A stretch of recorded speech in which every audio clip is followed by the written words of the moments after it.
Mr. Speaker, and thank you for this opportunity to support the bill as moved and as elucidated by the chair. Mr. Speaker, for the 15 minutes, can I remove this mask? Yes. Thank you. Thank you. Mr. Speaker, from the outset, it is important to point out, if the consultation could reduce, that the ultimate recommendation of this report is that both houses approve the bill without amendments. And that is in page 169. It is true that there are members who may have spoken prematurely on this, not knowing the conclusion of this report. The report does not recommend any amendments to any part, and I will explain. Mr. Speaker, we were unanimous on the 32 issues that the chairman has spoken to, except one on which there was a divergence of opinion, and what we did in good conscience was to include both shades of opinion, and they're both in the report. But Mr. Speaker, what we did is that in the course of these consultations, we did identify some minor typos, and I will speak in terms of how they are dealt with. It is the role of any committee that is tasked with such work to identify what could be pitfalls in the journey. That we did. If you are irresponsible, you ignore them, hoping no one will notice. And sometimes it has disastrous consequences. But if you are responsible, you identify them and see how to resolve them. If you read the entirety of this report, where we have identified pitfalls, we have suggested how you overcome them.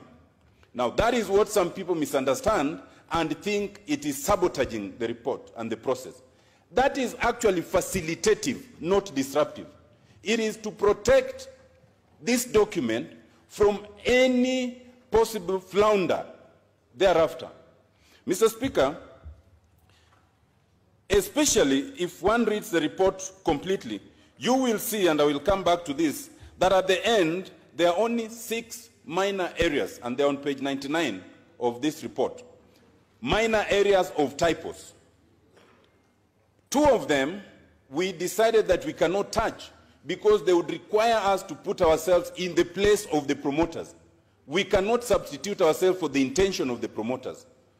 The other 4, in the bill before us, you will see that 3 of them are actually not in this bill.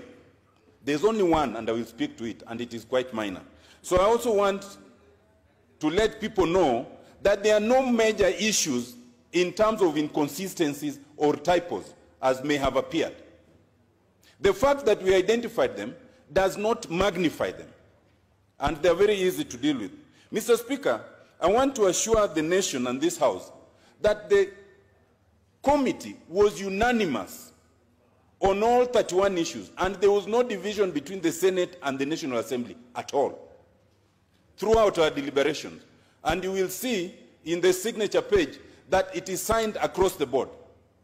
Mr. Speaker, we were agreed, and even after consulting with the experts, that this is a popular initiative under Article 257.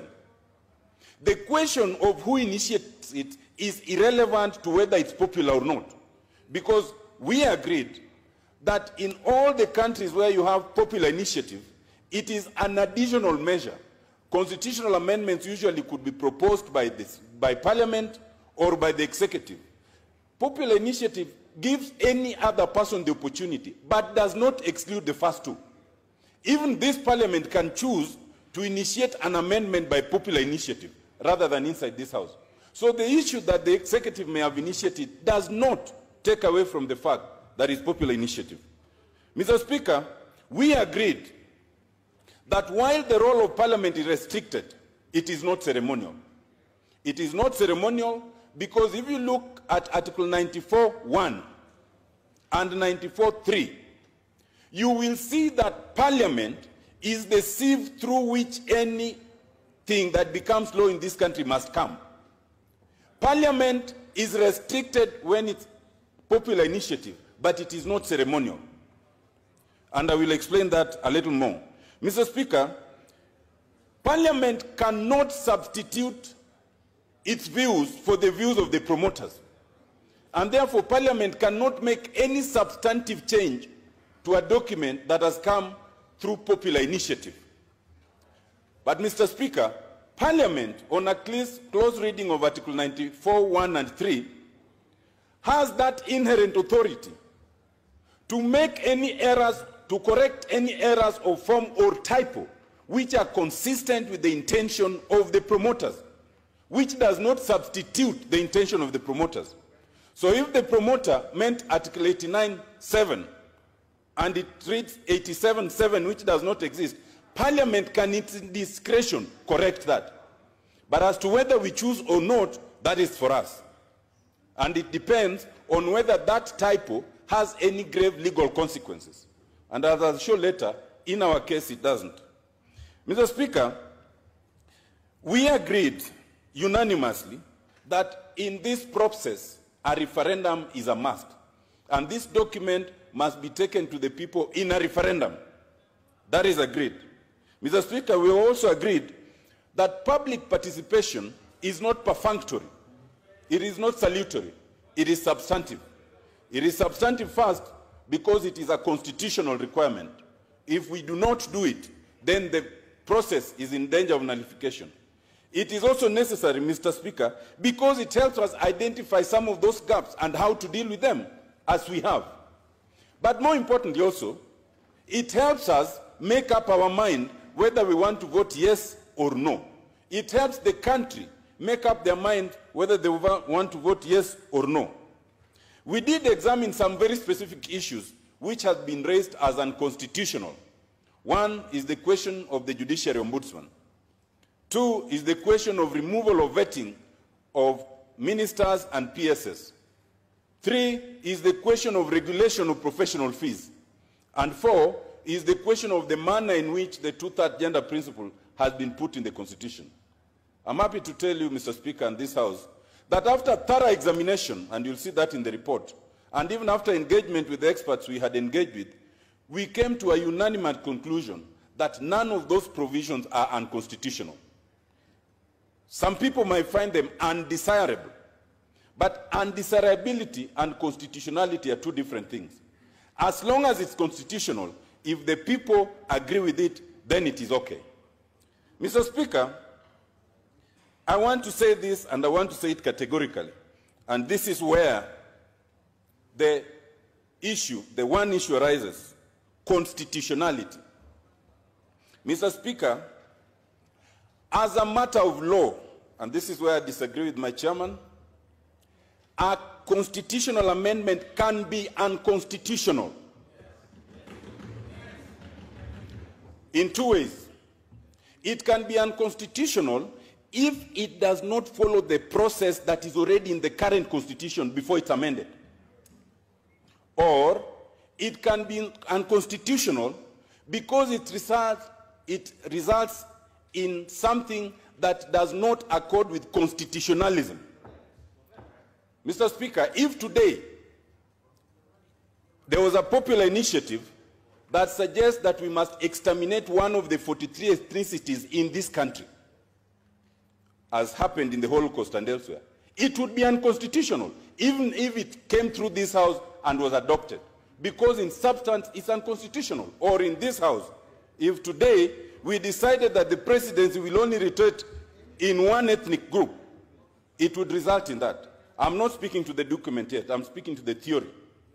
Constitutional scholars agree that you can have a constitutional amendment that is unconstitutional.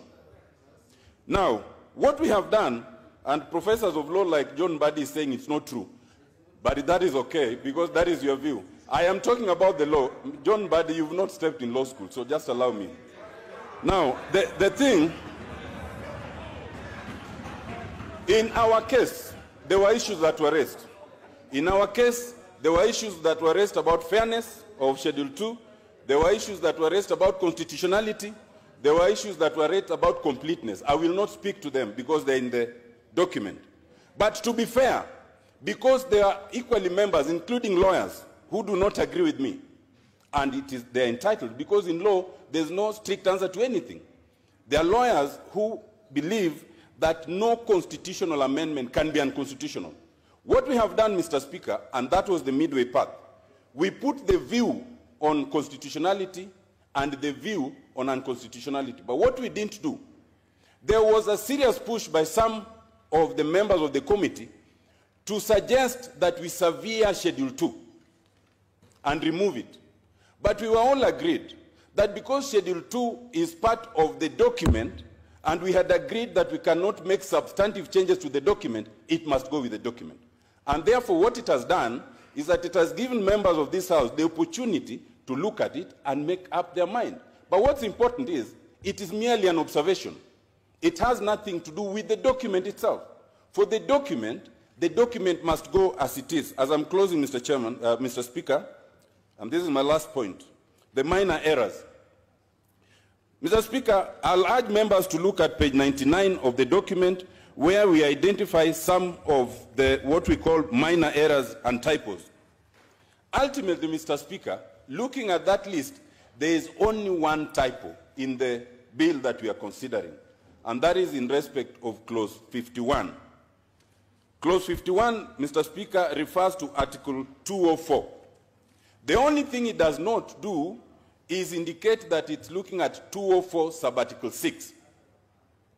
So we have two options. We can either exercise that jurisdiction here and just insert the word sub-article 6, or we can leave it. I want to submit, Mr. Speaker, that whether we exercise it or leave it is of not much consequence. Because even if we don't change it, the very constitution that we have encourages a purposive interpretation of the Constitution. Anyone looking at this amendment will see that what was intended to be amended was Article 204(6). So even if we don't invoke that jurisdiction that we have for correcting typos, form and error, it is of no consequence. Because any interpretation, because it's very clear, because it talks of the sunset clause, in the entire 204, no other sub-article talks of the sunset clause. So I want to submit, Mr. Speaker, that it is perfectly in order to pass the document without any amendment, because any typo is inconsequential anyway. Mr. Speaker, with that, I want to go to the words as appearing the recommendation of the entire committee, which is unanimous on page 169, that having considered the Constitution of Kenya Amendment Bill 2020 and the submissions received, the joint committees recommend that the Constitution, that this National Assembly and the Senate pass and approve the bill.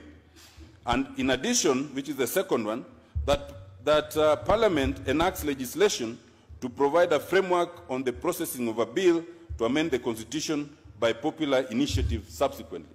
Thank you, Mr. Speaker. Very well.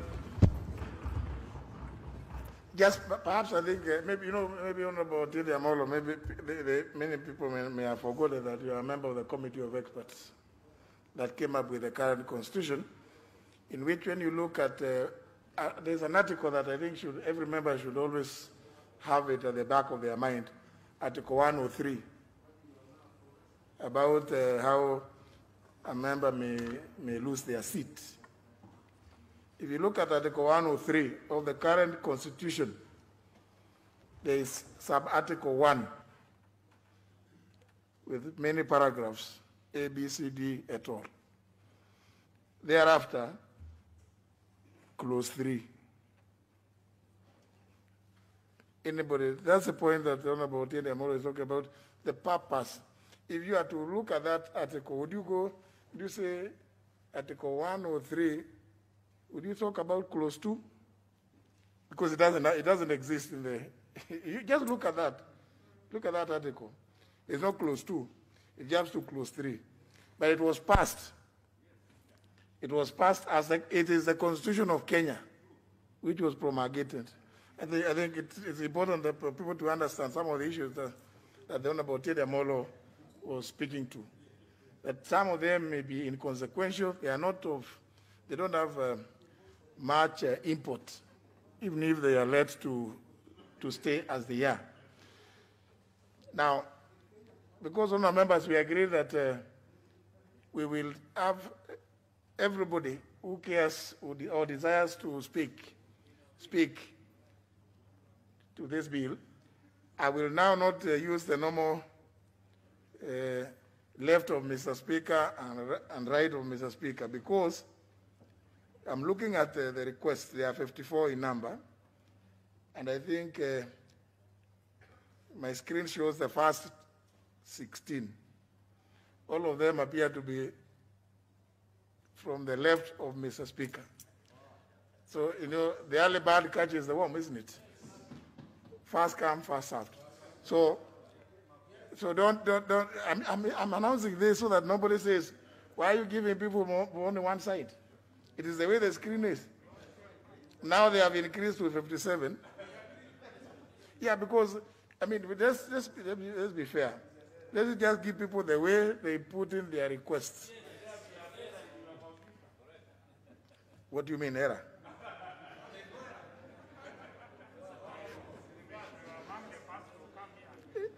But the Honorable Pukosa says he was among the first to come. Yet when we are counting to see whether we have quorum, he just walked in. But there were others who had put in their cards earlier.